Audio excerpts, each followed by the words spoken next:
DG king is no ordinary man. पूरा internet उसके आगे झुकता है और ऐसा वायरल इंसान तो कभी मामूली हो ही नहीं सकता। हाँ मैम, पर उसे ये हेक्सा वेव प्रोग्राम के बारे में कुछ ज्यादा पता नहीं होगा ना। आई थिंक ऑब्वियसली उसे पता होगा। अब आपने कुछ सोच करके उसको फाइनल किया है तो ऑब्वियसली बिकॉज सोनिया मैम का कहना इज फाइनल। और वैसे भी आप जहाँ कदम रखती हो वहां तो धरती हिलने लगती है। और ये डीजे किंग की तो लाइफ सेटल हो गई ना, मतलब करियर सक्सेसफुल आपके साथ मिलकर के। चले या। तुम यहाँ क्या कर रहे हो? किसी का वेट कर रहा हूँ। अब उसमें भी कोई प्रॉब्लम है? हाँ प्रॉब्लम है, मुझे बदबू आती है तुम्हारी हर जगह से। अच्छा, और फिर भी आप यहाँ तक आ गई मेरे पीछे पीछे। लगता है मिस सोनिया, मैं आपके दिमाग में ना रेंट फ्री रह रहा हूँ। ओ हेलो, ज्यादा हवा में मत उड़ो। मैडम चाहे ना तो 1 सेकंड में तुम्हारी सारी फाइल फाड़ के यहीं रद्दी में फेंक दे।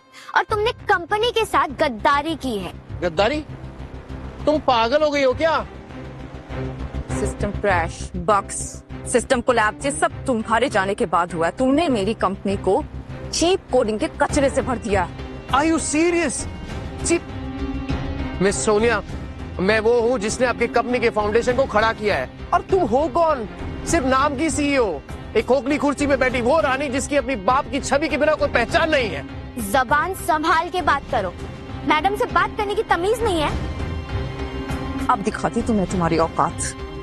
मिस सोनिया, आपने जो मेरे साथ किया है ना, जब आपके पापा करण मल्होत्रा को पता चलेगा ना, देखना आपके साथ क्या करेंगे। Just wait and watch. तुम यही चाहते हो ना कि मैं डैड को कॉल लगाऊं? हाँ लगाइए कॉल लगाइए आप। मैं तुम्हारे सामने लगा। Yes yes.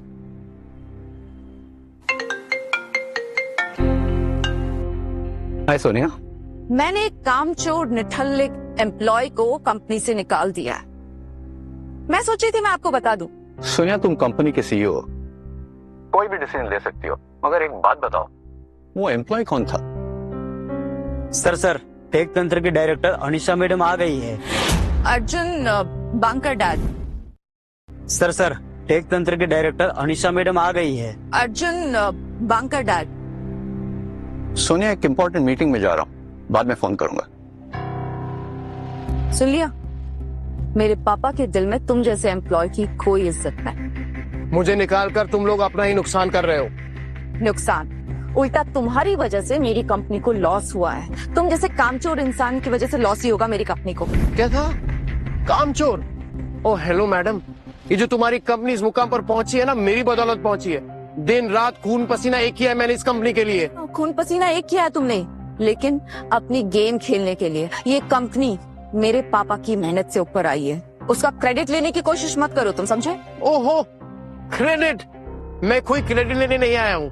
ये जो तुम्हारी कंपनी यहाँ तक पहुंची है ना, मेरी वजह से, वरना कुछ नहीं होता। और तुम ये सब बातें नहीं समझोगी। दिखावे करने वाले ना असली मेहनत को नहीं जानते।